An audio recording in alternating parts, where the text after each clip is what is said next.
شاء لا حول ولا قوة إلا بالله العلي العظيم. حسبنا الله نعم الوكيل نعم المولى نعم النصير. أعوذ بالله من الشيطان الرجيم. بسم الله الرحمن الرحيم. الحمد لله رب العالمين الرحمن الرحيم والصلاة والسلام على أشرف الأنبياء والمرسلين حبيبنا ونبينا والصفين المذنبين ورحمة للعالمين وبالقاسم محمد. اللهم صل على محمد وآل محمد. بسم الله الرحمن الرحيم.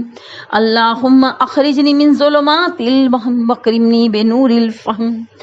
اللهم افتح علينا أبواب رحمتك وانصر علينا خزائن علومك برحمتك يا أرحم الراحمين. رب اشرح لي صدري ويسر لي أمري واحلل عقدة من لساني يفقهوا قولي.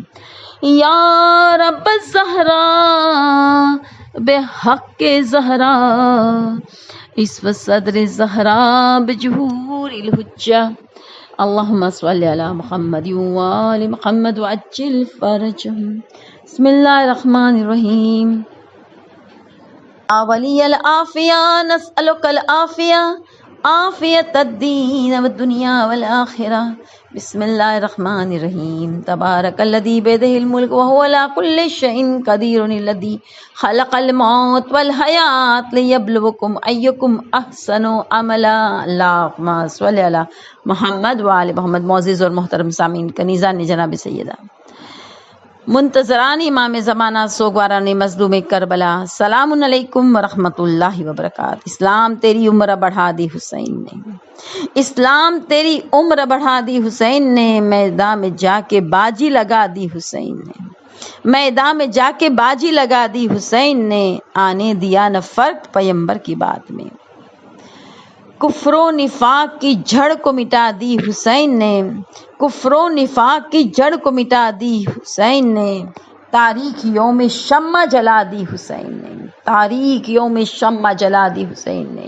آنے دیا نہ فرق پیمبر کی بات میں، آنے دیا نہ فرق پیمبر کی بات میں. بیت کی لاش پھینک دی نہر فرات میں، بیت کی لاش پھینک دی نہر فرات میں. ذکر شبیر کی کچھ اس طرح جزا ملتی ہے، ذکر شبیر کی کچھ اس طرح جزا ملتی ہے. ہر گھڑی فاطمہ زہرا کی دعا ملتی ہے، ہر گھڑی فاطمہ زہرا کی دعا ملتی ہے. روکنے والے مجھے مدحت حیدر سے نہ روک، روکنے والے مجھے مدحت حیدر سے نہ روک. پورے قرآن میں حیدر کی ثنا ملتی ہے، پورے قرآن میں حیدر کی ثنا ملتی ہے. اللہم صلی علی محمد وآل محمد وعجل فرجہم.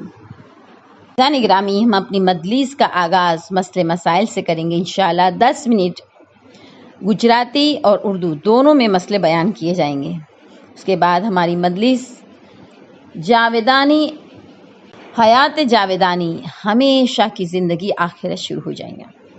عزیزان گرامی، مسئلے مسائل جو سیکھیں گا اس کا ہاتھ کبھی بھی روزی سے خالی نہیں رہے گا، اور جو اپنے دین کا آغاز علم حاصل کرنے سے کرے گا اس کے رزق میں اضافہ ہوگا.